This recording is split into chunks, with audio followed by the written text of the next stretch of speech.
باوفا بیوی کا حیران کر دینے والا واقعہ۔ ایک شخص کے گھر والوں نے اپنی پسند کی شادی کی۔ وہ آدمی اس رشتے پر خوش نہیں تھا۔ پہلے دن سے ہی اس نے اپنی بیوی کو بیوی نہیں سمجھا بلکہ صرف اسے اپنی نوکرانی سمجھتا تھا۔ کبھی اس نے اپنی بیوی سے ہنسی مذاق نہیں کیا۔ ہر وقت وہ اسے صرف رعب کے ساتھ کام بتا دیتا اور بیوی بھی ایسی صبر کرنے والی تھی کہ حکم سنتے ہی اس کام میں لگ جاتی تھی اور صبر کر کے اپنی خدمت کے کاموں میں لگے رہنا اس کا شیوا تھا۔ بیوی کا ظالم خاوند تھوڑی سی غلطی اور کوتاہی پر اسے بہت مارتا اور پیٹتا تھا۔ بیوی کو بالکل یہ حق حاصل نہیں تھا کہ وہ کبھی کوئی بات اس سے پوچھ سکے۔ آخر کار شوہر نے سوچا کہ کیوں نہ اس سے ہمیشہ کے لیے جان چھڑا لی جائے۔ اب وہ اپنی وفادار بیوی کی موت کے لیے اپنے دوستوں کے پاس جا کر اس کو مارنے کی طرح طرح کی ترکیبیں دریافت کرنے لگا۔ آخر ایک ترکیب پر اتفاق رائے ہوا کہ مٹھائی بنوائی جائے اور اس میں زہر ملا کر بیوی کو کھلا دیا جائے۔ اس طرح اس کا کام تمام ہو جائے گا۔ خاوند بیوی کے پاس وہ زہر آلود مٹھائی لایا اور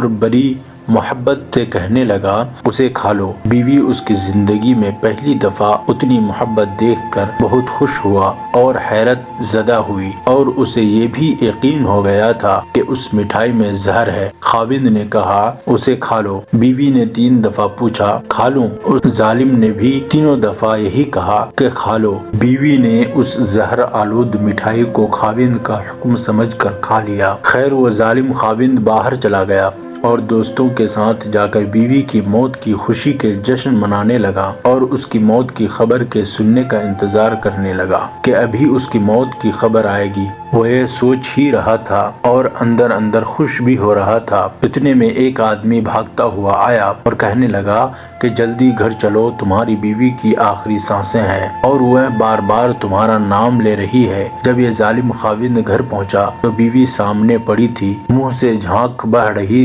زندگی موت کی جنگ لڑ رہی تھی۔ جب یہ قریب گیا تو بیوی جس میں اٹھنے کی طاقت نہیں تھی اٹھی اور اس کے پاؤں میں پڑ کر گر گرا کر کہنے لگی مجھے معاف کر دینا، میں آپ کے قابل نہ بن سکی، قصور سارا میرا ہے، میں آپ کی خدمت بھی نہ کر سکی، اور اس کی طرف حسرت بھری نگاہوں سے دیکھنے لگی اور اس کی آنکھوں میں آنسو تھے کہ رکنے کا نام ہی نہیں لیتے تھے۔ اس کی یہ تابعداری، فرمانبرداری اور سچی محبت اور خلوص کو دیکھ کر اس آدمی کی آنکھیں کھلی رہ گئی۔ بس جیسے ہی اللہ نے اس کی آنکھیں کھولی وہ جلدی سے اپنی بیوی کو لے کر اسپتال کی طرف بھاگا۔ ڈاکٹر نے جلدی سے اس نیک دل خاتون کا معدہ واش کیا، سارا زہر نکالا، معافی مانگی۔ اللہ کا کرم ہوا، اس کی بیوی بچ گئی۔ وہ اپنی بیوی کو بڑے اعزاز و اکرام کے ساتھ گھر لے آیا۔ دن بدلے بیوی کا صبر رنگ لایا۔ اب وہی خاوند جو دوسروں کے سامنے اس کی بے عزتی اور نوکرانیوں والا سلوک کرتا تھا، نہایت اکرام و اعزاز کرنے لگا۔ پہلے ان کے گھر جو بھی لوگ آتے تھے وہ ان کے سامنے اپنی بیوی کو نوکرانی کہتا تھا۔ اب وہی آ کر اسے پوچھتے ہیں کہ تیری نوکرانی کہاں ہے تو وہ کہتا ہے وہ سامنے میرے گھر کی ملکہ بیٹھی ہے، اب میری زندگی بہت پرسکون ہے۔